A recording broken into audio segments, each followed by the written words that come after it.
Social మీడియాలో పట్టగాల్చి వేయడం అనేది కొంత ప్రోగ్రామ్గానే జరుగుతుంది. మీ మీద కూడా అదే జరుగుతుంది జరిగింది ఆల్రెడీ నేను PTM బ్యాచ్లో ఉన్నాను. ఇప్పుడు జర్నలిస్టులు ఈ యాంకర్లు ఎవరికి సపోర్ట్ చేయకుండా ఏ రాజకీయ పార్టీకి మద్దతుగా నిలబడకుండా ఉండాలని ముందు నుంచి అనుకుంటున్నాం. ప్రజలకు మద్దతుగా ఉండాలి అంటే యాక్చువల్గా జర్నలిజం నేర్పేటప్పుడు అంటే కాలేజెస్లో కానివ్వండి, లేకపోతే ఆయా పత్రికలు నడిపినటువంటి శిక్షణాలయాల్లో కానీ ప్రధానంగా మీరు వార్త రాసేటప్పుడు పేపర్ చేయకూడదు అనేది సూత్రం. మీరు దేన్ని కూడా మీ ప్రకటనగా చెప్పకండి. ఎవరు ఒక అంశాన్ని చెప్పి ఈ అంశం మీద వీళ్ళు ఇలా అభిప్రాయపడ్డారు, ఈ రెండు అభిప్రాయాల్లో ఉన్నటువంటి ఇబ్బందులు ఇవి అని చెప్పి వాటి వరకే మాత్రమే రాసి ప్రజలకి ఆలోచించుకోవడానికి ఒక అవకాశాన్ని కల్పించి వదిలేయాలి. ఇది వార్త నిర్మించేటువంటి పద్ధతి. ఇది జర్నలిజం స్కూల్స్ కాలేజెస్లోనూ ఆ పుస్తకాల్లోనూ ఉన్న విషయం. అది తప్ప వీళ్ళు ఏం చేస్తున్నారంటే రాజకీయ పార్టీ కార్యాలయాలుగా మారిపోయినాయి. మీడియా ఆఫీసులు రాజకీయ పార్టీల కార్యాలయాలుగా మారిపోయి ఈ న్యూస్ ప్రెజెంటర్లు, యాంకర్లు, జర్నలిస్టులు అందరూ కూడా ఆయా పార్టీల కార్యకర్తలు గాను నాయకులు గాను మారిపోయారు. సో వీళ్ళు చాలా అగ్రెసివ్గా మాట్లాడుతున్నారు. అంటే ఒక పార్టీ నాయకుడు పక్క పార్టీ నాయకుడి మీద ఏ రేంజ్లో రెచ్చిపోతాడో అలా ఈ యాంకరు ఆ పార్టీ మీద అంటే తన ఏ పార్టీకి రిప్రజెంట్ చేస్తున్నానో అనుకుంటున్నాడు. ఛానల్కో పత్రికకో కాదు, ఈ పార్టీకి రిప్రజెంట్ చేస్తున్నాను నేను అనుకుని ఆ పక్క పార్టీ మీద ఈ పార్టీ ఏ పార్టీని అయితే టార్గెట్ చేస్తుందో ఆ పార్టీ మీద చాలా అగ్రెసివ్గా చెలరేగిపోతున్నారు. అన్ని ఛానల్స్లోనూ అన్ని పేపర్లోనూ ఈవెన్ సాక్షి నుంచి కూడా అలాగే ఉంటుంది అటాక్. సాక్షి నుంచి అలాగే ఉంటుంది, తెలుగుదేశం మీద అటాక్, అలాగే ఇటు నుంచి కూడా అదే రేంజ్లో ఉంటుంది అటాక్. ఇలా వీళ్ళు రాజకీయ పార్టీలుగా మారిపోయినటువంటి మీడియా సంస్థలు చూస్తున్నాం.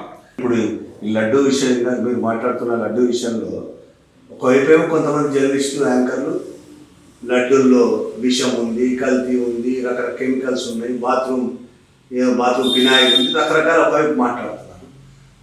అది రుజువు కాలేదు, అక్కడ ఏమి లేదు అని చెప్పినందుకు నాగేశ్వరరావు అనే అతని మీద ప్రొఫెసర్ నాగేశ్వర విశ్లేషకులు ఆయన మీద చాలా తీవ్రమైన బెదిరింపులు వస్తున్నాయి. అలా చెప్పకపోతే చంపేస్తామని బెదిరింపులు.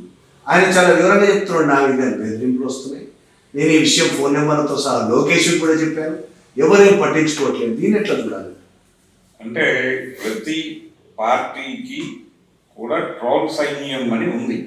సోషల్ మీడియాలో ఒక నెట్వర్క్, కొంతమంది పెయిడ్ ఆర్టిస్టులు ఉన్నారు, సైన్యం వాళ్ళు ఫోన్లు చేసి బెదిరిస్తారు. సోషల్ మీడియాలో వాళ్ళు పెట్టినటువంటి పోస్టుల కింద వచ్చి వాలిపోయి ఇష్టం వచ్చినట్టు తిడతారు, చాలా ఇబ్బందికరమైనటువంటి భాష వాడతారు, రేపో ఎల్లుండో మిమ్మల్ని చంపేస్తా ఉన్న లెవెల్లోనే మాట్లాడతారు. ఫోన్లు వస్తాయి, మీరు అది తొలగించకపోతే రేపు మేము చేయబోయే దాన్ని ఎటు నుంచి చేస్తామో కూడా మీకు తెలియదు. ఈ లెవెల్లో ఫోన్లు వస్తాయి. ఇది ఒక సందర్భంలో నేను కూడా ఎదుర్కొన్నాను ఇలాంటి ఫోన్ కాల్స్. ఈ బెదిరింపులు పర్సన్కి మాత్రమే కాదు, ఏ ప్లాట్ఫామ్ మీద అయితే ఆ బయటలు వచ్చాయో ఆ ప్లాట్ఫామ్ యాజమాన్యానికి కూడా ఫోన్లు వెళ్తాయి, వాళ్ళని కూడా బెదిరిస్తారు. బెదిరించి చాలా సందర్భాల్లో వాళ్ళే తొలగింపజేస్తారు కూడా. ఇప్పుడు అది కాదు గొడవ. ఇక్కడ ఈయన మీద ప్రెషర్ ఏంటంటే నువ్వు టోన్ మార్చు, ఇమ్మీడియట్గా నీ ఆర్గ్యుమెంట్ టోటల్గా మార్చేసి అవును కెమికల్స్ కలిపిన మాట వాస్తవం, అక్కడ నెయ్యి లేదు, ఆ నెయ్యి మొత్తం కల్తీ అని చెప్తూ అందులో అసలు నెయ్యే లేదు, అది నెయ్యి కాదు కెమికల్స్ మాత్రమే కలిపారు లడ్డూలు, ఆ లడ్డూలు తిన్న వాళ్ళకి సంతానోత్పత్తి శక్తి తగ్గిపోయింది, హిందూ మతం సర్వనాశనం అయిపోయింది, వెంకటేశ్వర స్వామి అసలు తిరుమల వదిలి వెళ్ళిపోయాడు, ఇప్పుడు మేము రప్పిస్తున్నాం తిరిగాయి. ఈ లెవెల్లో మీరు మాట్లాడాలి, అది మీ బాధ్యత. మాట్లాడకపోతే ఆ తర్వాత జరిగేటువంటి పరిణామాలకు మేము బాధ్యులం కాదు, ముందస్తుగా చెప్తున్నాం. ఇది వాళ్ళు ఆయన చెప్పింది, ఇది ధోరణి. కాబట్టి ఎవరైనా సరే స్టేట్ స్క్రిప్ట్ చేసినటువంటి అంశాలు మాత్రమే మాట్లాడవలేను. మీరు నిజం అనుకున్నది మాట్లాడితే కుదరదు, నేను చెప్పింది నిజం అని భ్రమింపజేసేలాగా మీరు మాట్లాడి తీరవలసిందే అని ఒక కండిషన్ ప్రకటించి మీద పడి దాడులు చేస్తున్నటువంటి పరిస్థితి. కాబట్టి ఆయన మీద జరుగుతున్నటువంటి దాడి సందేహంగా ఖండించ తీరవలసింది మాత్రమే కాదు, ప్రతి దాడి జరగవలసినటువంటి అవసరం ఉన్నటువంటి పరిస్థితి. ఇప్పుడు గతంలో ఈ బీజేపీతో పొత్తు పెట్టుకోనంత వరకు లౌకికవాదిని అని చెప్తున్న చంద్రబాబు కానీ, మాది లౌకిక పార్టీ అని టీడీపీ కానీ, సడన్ గా హిందుత్వ ముసుగేసుకొని బయటికి రావడం, వాళ్ళ అనుచరులు హిందూ మతం పేరుతో బెదిరింపులు, వాళ్ళ అనుచరులైన జర్నలిస్టులు కూడా, యాంకర్లు జర్నలిస్టులు కూడా దుష్ప్రచారం చేయడం, దీన్ని అసలు విచారమే కాదండి, బెదిరింపు కూడా వాళ్ళ వాళ్ళ క్రియేషన్, వాళ్ళ క్రియేటివిటీలో భాగంగానే జరిగింది బెదిరింపు, ఈ బెదిరింపు కూడా. కాబట్టి వాళ్ళు స్టాండ్ తీసేసుకున్నారు. అంటే జగన్మోహన్ రెడ్డిని ఎలిమినేట్ చేయడానికి లడ్డు, అంటే పొలిటికల్ ఏరియా నుంచి అతన్ని ఎలిమినేట్ చేయడానికి లడ్డు అనేటువంటి ఆయుధం మనకు అద్భుతంగా ఉపయోగపడుతుంది అనేది ఆయనకు అర్థమైంది. నిజానికి ఈ ప్రశ్న వస్తుంది, ఈ లడ్డూని వాడచ్చు అనే విషయం ఆయన అధికారంలోకి రావడానికంటే ముందే తెలుసుంటే చంద్రబాబుకి. ఇప్పుడు మనం అనుకుంటున్నటువంటి అంటే ఈ లడ్డూ తిన్న వాళ్ళలో ఎవరైనా హాస్పిటలైజ్ అయ్యారా ప్రూవ్ చేయండి అని మాట్లాడుతున్నాం. ఇలాంటి సన్నివేశం కూడా ఒకటి కల్పించి ఉండేవాడు ఆయన ప్రతిపక్షంలో ఉండగా. ఇది కనుక ముందే తెలుసుంటే ఆయనకి ఇలాంటి సన్నివేశం ఒకటి తిరుమలలోనే చేసేవాడు. అంటే ఉన్నట్టుండి ఒక 20 మంది తిరుమలలో టాప్ మని పడిపోతారు, వాళ్ళందరినీ ఇమీడియట్గా హాస్పిటల్స్కి రష్ చేస్తారు. ఇదంతా లైవ్ వెళ్ళిపోతూ ఉంటుంది.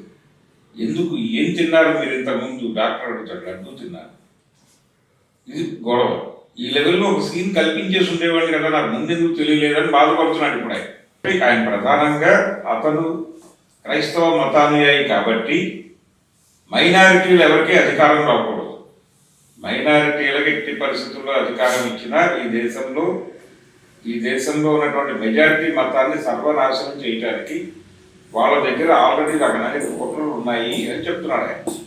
అంటే ఇంకొక ఎక్స్టెంట్కి వెళ్ళే ప్రమాదం కూడా ఉంది.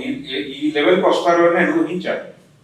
నా ఊహలో ఇంకొక స్టెప్ వెళ్తారేమో వీళ్ళనే భయం కూడా ఉంది. ఇది నెమ్మదిగా జగన్మోహన్ రెడ్డికి, అంటే హిందుత్వాన్ని నాశనం చేయటం, హిందూ మతాన్ని నాశనం చేయటం అనే ప్రోగ్రాంలో భాగంగా జగన్మోహన్ రెడ్డి అంతర్జాతీయ స్థాయిలో ముస్లిం ఉగ్రవాద సంస్థలతో కూడా కలిసి పనిచేసేట దాకా దీన్ని తీసుకెళ్లే ప్రమాదం అయితే కనిపిస్తుంది. అయితే ఇప్పుడు దీన్ని ఎదుర్కోవడానికి జగన్మోహన్ రెడ్డి దగ్గర ఉన్న ప్రోగ్రామ్ ఏమిటి అనేది చూద్దాం. జగన్మోహన్ రెడ్డి గారి పరిస్థితి ఏంటంటే దీన్ని ఎలా ఎదుర్కోవాలి అంటే ఆయన ఖచ్చితంగా కాన్స్టిట్యూషన్ని పట్టుకుని యుద్ధం చేయాలి. వీళ్ళు లడ్డూని పట్టుకుని యుద్ధం చేస్తున్నారు, ఆయన రాజ్యాంగాన్ని పట్టుకుని యుద్ధం చేయాలి. కానీ ఆ మూడ్లో కనిపించట్లేదు. ఆ మూడ్లో కనిపించకుండా ఆయన ఢిల్లీ దేవుడి మీద భారం వేసి కూర్చున్నాడు. చంద్రబాబు ఏం మాట్లాడినా పర్వాలేదు మాట్లాడుకొని, లేకపోతే మహా టీవీ యాంకర్ గారు ఏం మాట్లాడినా పర్వాలేదు మనం వదిలేద్దాం, TV5 సాంబశివరావు గారు ఏం మాట్లాడినా పర్వాలేదు మనం వదిలేద్దాం, మనకి ఢిల్లీ దేవుడు ఉన్నాడు ఆయన చూసుకుంటాడు అనే భరోసాతో ఉన్నాడు తప్ప రాజ్యాంగ స్ఫూర్తికి వ్యతిరేకంగా చంద్రబాబు మాట్లాడుతున్నాడు, పవన్ కళ్యాణ్ మాట్లాడుతున్నాడు, వీళ్ళు ఈ దేశంలో మైనారిటీలకు అధికారం ఇవ్వకూడదు అని నిస్సిగ్గుగా మాట్లాడుతున్నారు. ఇది దుర్మార్గం, ఇది మైనారిటీల మీద జరుగుతున్న దాడి, రాజ్యాంగం మీద జరుగుతున్న దాడి అనే కోణంలో పెద్ద డిబేట్ పెట్టి మైనారిటీలందరినీ ఒక చోటకు తీసుకొచ్చి రాజ్యాంగ పరిరక్షణ అనే పేరుతో జరుపుతూ ఇమ్మీడియట్గా ఆంధ్రప్రదేశ్ ప్రభుత్వాన్ని బర్తరఫ్ చేయాలి. ఎందుకంటే ఇది యాంటీ కాన్స్టిట్యూషనల్ వ్యవహారం కాబట్టి ఆంధ్రప్రదేశ్ ప్రభుత్వాన్ని బర్తరఫ్ చేసి అక్కడ రాష్ట్రపతి పాలన పెట్టాలి అని ఢిల్లీ వెళ్ళి గొడవ మొదలుపెట్టి ఉండాలి. కానీ ఆ కదలికలు అక్కడ కనిపించట్లేదు. ఆ డిమాండ్ చేయడం అంటే బీజేపీని వ్యతిరేకించడం. మన విచిత్రమైన పరిస్థితి అది ఏపీలో. మీరు అన్నట్టు ఆయన ఒక్కడికే దేవుడు కాదు, ఢిల్లీ మోడీ ఈయనకు దేవుడే, చంద్రబాబుకు దేవుడే, పవన్కు దేవుడు. దేశంలో ఏ రాష్ట్రంలో లేనంత బలం ఏపీలోనే ఉంది బీజేపీకి.